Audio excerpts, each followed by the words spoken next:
Today we'll be doing the lab, which is the Interactive Advanced Concept Presentation 3 Baking Soda and Vinegar Rocket. The description states baking soda and vinegar is an acid-base reaction which creates a large amount of gas in a very quick amount of time. I'm going to do a presentation that shows I'm going to trap the gas in a plastic bottle and watch as the pressure builds. So the directions I did was take 4 pencils and I taped it to the top of the bottle to use it as legs. I filled the water halfway with vinegar. I put baking soda in the center of a square paper towel, rolled it up.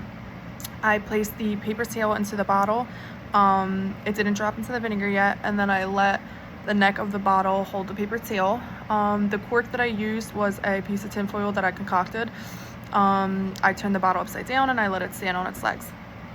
When the combinations of the baking soda and the vinegar can collide with each other, the chemical reaction creates a gas, and that is going to be carbon dioxide.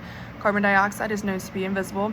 You can see it through the bubbles of gas, and you will see this in the soda mixture once it starts to fizz up. This is what made the gas is what made the bottle fly. Baking soda and vinegar mixed together is going to create a reaction. The pressure of the carbon dioxide forces the tinfoil to come undone and the rockets go in the air. This demonstration is an example of Newton's third law. This reaction is a acid-base reaction. It's when 2 substances are mixed together, which the hydrogen ions in the vinegar react with the sodium and the bicarbonate ions in the baking soda. The initial reaction is going to cause 2 new chemicals, which are the carbonic acid and sodium acetate. The experiment and result of it did support my hypothesis that the bubbles would float to the top of the mixture of the baking soda and vinegar.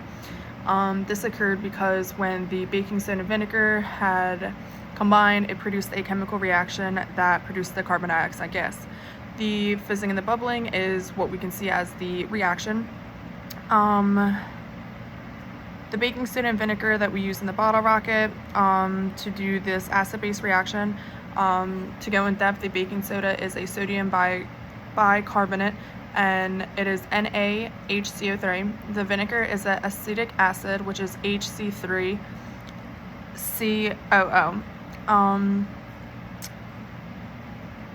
So it's actually 2 reactions where the carbonic acid is formed.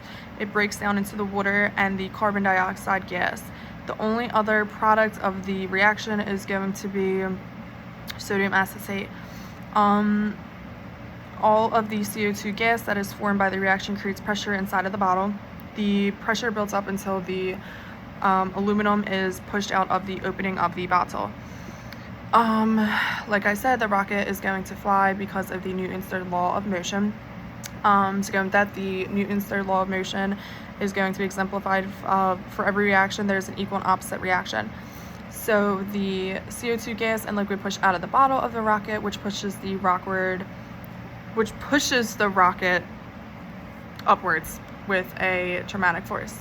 And I will attach my demonstration. I wanted to put a side note, as I think I was nervous and I can understand where the demonstration took place. However, my bottle did not succeed. I think it definitely has a lot to do heavily with I had to use a concoction of mechanical pencils as well as the cork.